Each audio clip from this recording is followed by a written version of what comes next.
Ассалаумағалейкум, ардақты әлеумет, қадірменді Конфес Теміртау парақшасының оқырмандары, сіздермен бірге кезекті тікелей эфирде жүздесіп отырмыз. Жалпы бүгінгі талқылайтын тақырыбымыз бұл әлеуметтік желіде ең көп әңгіме болып жатқан, жалпы еліміздің қоғамдық әлеуметтік саясаты бағытындағы ең жиі талқыланған заң жобаларының бірі. Бұл көпшілік орында бет жүзді жасырып жүретін киім киюге қойылған шектеу, яғни тыйым салатын заңның қабылдануы. Шыны керек, енді бұл заңның қабылдануын біраз күттік деуге болады. Себебі қоғамдағы тыныштықты сақтауға, елдің ішіндегі тұрақтылық пен келісімді нығайту үшін бұл заң керек еді, және ол өзінің кезегінде қабылданып отыр. Мұндай заң тек бізде ғана бар екен деп шатысып кетпеңіздер, себебі дәл осындай заңды көрші Өзбекстан Республикасы, көрші Қырғызстан Республикасы бірнеше жыл бұрын қабылдап қойған болатын. Әуелі заңның не үшін керек екеніне тоқталайық, себебі әлеуметтік желіде бұл заң дінге байланысты, дінді шектейтін, діни сенімге нұқсан келтіретін заң деген пікірлер көп байқалып қалып жатыр. Жоқ, ол қате пайым. Себебі бұл заңның әу бастағы негізгі міндеті, негізгі мақсаты бұл діни сенімге қысым көрсету емес, керісінше азаматтардың қауіпсіздігін қамтамасыз ету, оларға еркіндік және қауіпсіз қоғам сыйлау. Оның дінге қатысты бір жағы бар. Бұл қоғамдық орында бет жүзді жасырып жүру дегеннің соңында ниқаб кию, паранжа кию сияқты кейбір жамағат өкілдерінің діни киім санайтын киім түрлеріне нұқсан, яғни тыйым салу жатыр.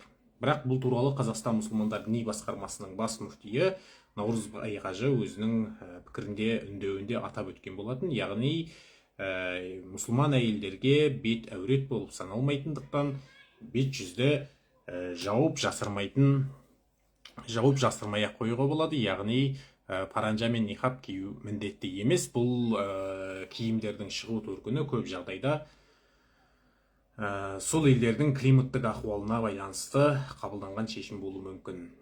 Жалпы бұл заңның аясында тек қана ниқаб пен паранжаға ғана тыйым салынбайды. Бұл көпшілік орындарда маска киюге, бет жүзді қасақана бүркеніп алып, жамылып алып жүруге тыйым салынады. Себебі мұның артында дінге ғана емес, қоғамдық қауіпсіздік, яғни қазіргі таңда жастар арасында түрлі жағымсыз қылықтар, оның ішінде синтетикалық есірткіге деген әуестік байқалады. Синтетикалық есірткінің тарату жолдары көп жағдайда интернет желілері арқылы жүретіндіктен, көшедегі солардың жарнамасын жазып кететіндер, таратушылар бейнекамераға түсіп қалмау үшін, өздерін көрсетіп алмау үшін көп жағдайда осы бет әуелбетін жауып жүретін, шарфпен орап болсын, маска киіп болсын, және оларды анықтау полиция қызметкерлері үшін айтарлықтай қиындық туғызатын. Ал енді заң қабылданғаннан кейін көшеде бет жүзін бүркемелеп алып жүрген азаматтарды кез келген полиция қызметкерлері тоқтатып, заң аясында тергеп тексеруге құзыреттері бар. Сонымен қатар бұл заң кімге жүзеге жүрмейді деген сұрақ туындайды. Бұл заң бірінші кезекте өзінің қызметтік борышын атқару барысында қажеттілікке ие болған азаматтарға жүрмейді. Мәселен, полиция қызметкерлері, әскерилер, медицина қызметкерлері, өрт сөндірушілер өздерінің кәсіби міндетін, борышын атқару барысында олардың киімдері, формалары осылай бет жүзді жауып жүруді қажетсінетін болса, бұл заң жүрмейді. Сонымен қатар, қандай да бір эпидемиологиялық күрделі ахуал туындаған жағдайда азаматтарға медициналық мақсатта маска киіп жүруге рұқсат беріледі. Себебі індеттің таралуын алдын алу басты мақсат. Келесі кезекте енді суық ауа райы кезінде, басқа да шаң тозаң дауылдардың кезінде денсаулықты қорғау, бет жүзді қорғау мақсатында мойынорағышты, яғни шарфты мұрынға дейін көтеріп киіп жүруге рұқсат беріледі. Бір жағдай бар, яғни сіздерде егер полиция қызметкерлері тексеретін болса, жеке бас куәлігіңізді анықтау керек болса, немесе бір бейне камерадан өту керек болса, сондай талаптарды орындау үшін бет жүзіңізді ашып көрсетуіңіз керек. Яғни бұл заң бір ғана мақсатта тыйым салады. Адам ешқандай себепсіз өзінің қандай да бір көзқарасы үшін немесе қандай да бір мақсат үшін бет жүзін жауып қоғамдық орында жүруіне шектеу қояды. Заң сол себептен қабылданған болатын. Енді бұл заңның шығу төркінінің себебі не деген кезде, бірінші кезекте бұл әлемде болып жатқан геосаяси ахуал, қазір тұрақсыз.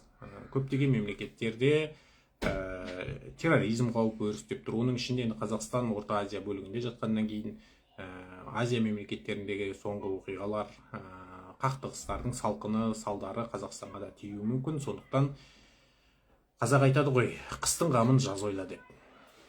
Салдарымен емес, мәселенің себебімен күресу керек. Сол үшін ерте бастан қам жасап, осындай заңды қабылдау қажеттілігі туындап тұр. Енді бұл заң жаңа айтып өттік, азаматтардың діни наным сеніміне бостандығына кесірін тигізбейді деп. Қазақстан конституция бойынша ислам мемлекет емес, конституция бойынша Қазақстан қандай да бір діни мемлекет емес. Қазақстан зайырлы мемлекет, ата заңымыздың 1-ші бабында бұл тайға таңба басқандай анық жазылған. Зайырлы мемлекет дегеніміз не? Зайырлы мемлекет азаматтардың діни наным сеніміне бостандық беретін, олардың қандай дінді ұстануынса да, қандай сенімде болса да рұқсат беретін дін. Рұқсат беретін заң жобасы. Бірақ зайырлы мемлекетте дін мемлекеттің ішкі ісіне араласа алмайды, заң шығаруға, қоғамдық тәртіпті реттеуге қатыса алмайды. Бірақ сол сияқты мемлекетте діндердің ішкі мәселесіне араласуға ақысы жоқ. Дегенмен де бұл азаматтарға толық 100% еркіндік беріп қойды дегенді де білдірмейді. Себебі азаматтардың наным сенімі, ішкі сенімі, жүрек қалауы бұл мемлекеттік құрылымға, қоғамдық тұрақтылық пен келісімге нұқсан келтірмеу керек.